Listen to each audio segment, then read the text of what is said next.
Good day mga tol. Ito unang outdoor ni Buddy. Yan. Dito sa ating munting mga alaga. Yung manok natin na banta mo. Buddy! Come! Buddy! Come! Buddy! Come! Buddy! Come! Oh, good bird ang Buddy. Papaita natin sa kanyang mga kaibigan dito. Ayan Buddy, yung mga kaibigan mo yan. Yan.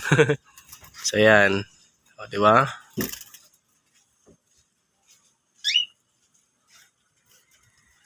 Buddy. Come. Shh. Come, buddy. Come. Buddy. Come. Buddy. Nadi-distract siya mga tol eh. Kasi unang outdoor niya pa lang to. Kaya tamang masid-masid sa paligid. Come, buddy. Buddy. Buddy. Come. Oh, good bird. Yan Buddy, oh, parang ang manok din, oh.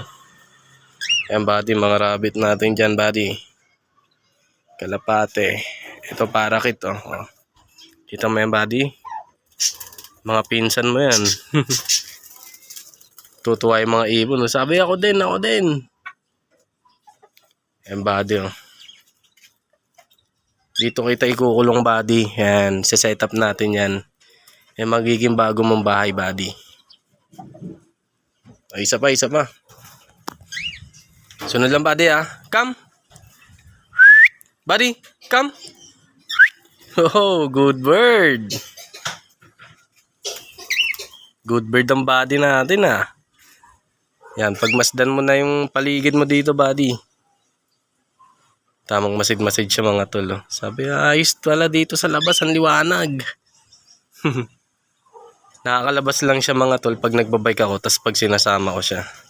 Pero nakakulong siya sa bean cage. Naku po, lumakas yung hangin. Yung manok natin dun, no? Ayan na, uulan na ng malakas mga tol. Lakas na ng hangin, Buddy. No? Namasid mo na ang ating paligid dito. Oh. Alan, lakas. Yung nga mga tol, bumagsak na. Hanggang sa muli. Lumakas yung hangin, awit. Kung kailang unang labas ni Buddy, mamaya matangay siya ng hangin eh. Good jet ba Buddy?